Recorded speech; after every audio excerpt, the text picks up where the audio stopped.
Good morning friends.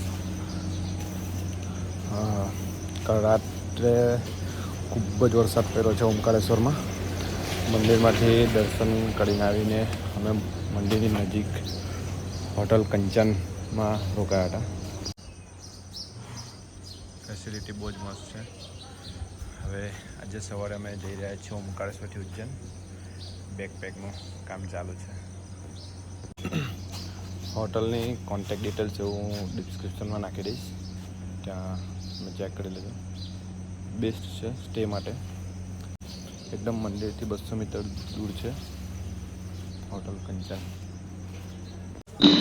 અહીંથી નીકળીને પહેલા બ્રેકફાસ્ટ કરીશું. લગેજ બધો ગાડી પર લોડ થઈ ગયો છે. ચાલો, જય મહાકાલ. વિડીયો લેતો હતો.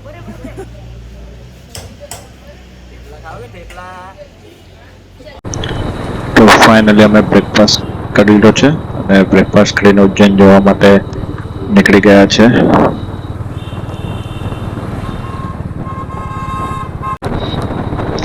અહીંથી ઉજ્જૈન અરાઉન્ડ 140 કિલોમીટર જેવું છે. તો અમને પહોંચતા 3 કલાક જેવું થશે, કેમ કે કન્ટિન્યુ સ્ટેટ હાઈવે નથી, સિંગલ લેન રોડ છે. એટલે અમે અરાઉન્ડ લંચ ટાઈમે ત્યાં ઉજ્જૈનમાં પહોંચી જઈશું. પ્લાનિંગ સવારનો બહુ જલ્દી હતો, 7 વાગે નીકળવાનો, પણ એટમોસ્ફિયર બહુ ઠંડુ હતું. કાલે ખૂબ જ વરસાદ પડ્યો છે અહીંયા ઓમકારેશ્વરમાં, અને સવારે એની લીધે ઉઠવામાં પણ લેટ થઈ ગયું હતું. એટલે સવારે અમે 7 વાગે નીકળ્યા, એટલી જગ્યાએ અત્યારે 8:30 થઈ ગયા છે.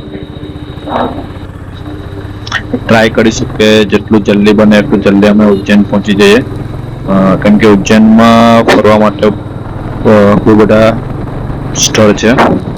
તો આખો દિવસમાં અડધો દિવસમાં એ ટોટલી બધું કવર નહીં થશે. તો ટ્રાય કરીએ છીએ કે જેટલું જલ્દી બને એટલું જલ્દી ઉજ્જૈન પહોંચી જઈશું અમે.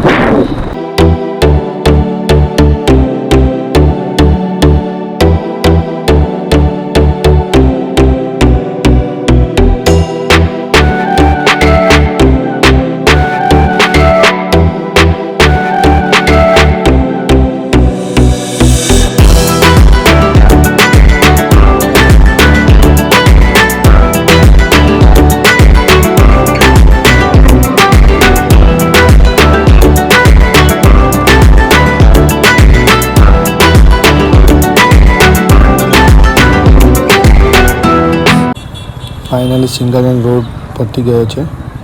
જો આવા લોકોને લીધે જ એક્સિડન્ટ થાય પછી. સિંગલ લેન રસ્તો પતી ગયો છે અને હાઈવે પર આવી ગયો છે. પાણી તમે જોઈ શકો છો. કાલે રાત્રે ખૂબ જ વરસાદ પડ્યો છે, એની લીધે બધી જગ્યાએ પાણી ભરાઈ ગયા છે અને રસ્તા પણ બહુ જ ખરાબ છે. હજુ સુધી ખાલી 40 કિલોમીટર પૂરું કર્યું છે. હજુ 99 કિલોમીટર જેવું બાકી છે. હવે કન્ટિન્યુ હાઈવે છે એટલે બહુ ટાઈમ નહીં લાગશે ઉજ્જૈન પહોંચવા માટે. અહીંથી ઉજ્જૈન હજુ 99 કિલોમીટર જેવું બાકી છે. તો હવે કશે બ્રેક લેવાનો નથી, અને રસ્તો આઈ થિંક છેલ્લે સુધી રસ્તો સારો હોય તો જેટલું જલ્દી થાય એટલું પહોંચીશું ઉજ્જૈન.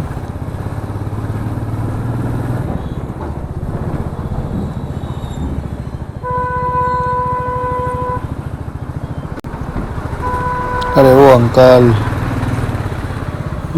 ગાડી બધા રોંગ સાઈડ આવી રહ્યા છે. બધાએ રોંગ સાઈડ ગાડી ચલાવી છે. નથી કોઈ સેફટી, નથી કોઈ હેલ્મેટ, કશું જ નહીં.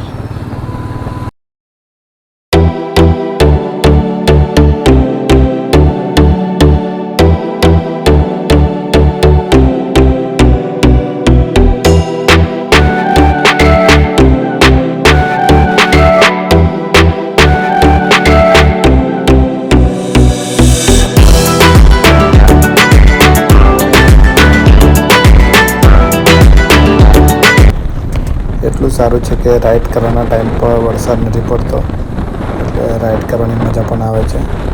કાલે ઓમકારેશ્વરમાં જે રીતના વરસાદ હતો તે ટાઈમે મને લાગ્યું હતું કે કાલે અમને રાઈડ કરવામાં થોડીક તકલીફ પડશે વરસાદને લીધે, પણ આજે સાઈડ પણ વરસાદ અમને હજુ સુધી લાગ્યો નથી.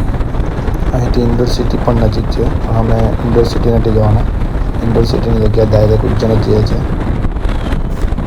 હાઈવે પરથી પાછા સિંગલ રસ્તા પર આવી ગયા છે, પણ જે 40 કિલોમીટરમાં કાપ્યો તે પ્રમાણે જે રસ્તો હતો એના કરતાં ઘણો સારો છે આ રસ્તો.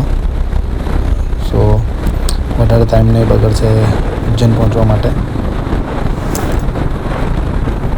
ઉજ્જૈનમાં અમે હોટલ પહેલેથી બુક નથી કરાવી. ઉજ્જૈન પહોંચીશું પહેલાં હોટલ લઈશું, ત્યારબાદ અમે બધા મંદિરે દર્શન કરવા જવા માટે નીકળશું. તો ઉજ્જૈન પહોંચીને પહેલાં હોટલ બુક કરાવવાની છે. આ જો અમારી નજર અમને જ લાગી ગઈ. ઇન્ડોરમાં એન્ટર થતાની સાથે જ વરસાદ ચાલુ થઈ ગયો છે. ઇન્ડોર સિટીમાં અમે એન્ટર થઈ ગયા છે. સોરી, ઇન્ડોર નહીં, ઉજ્જૈન સિટીમાં એન્ટર થઈ ગયા છે અમે. વરસાદના પાણી કદાચ કેમેરા પર એક્શન કેમેરા પર પડતો હશે તો એને લીધે કદાચ વિડીયોની ક્લેરિટી પરફેક્ટ નહીં દેખાતી હોય. હું ટ્રાય કરીશ કે કદાચ વિડીયો ક્લિયરિટી કમ્પ્લીટ આવે.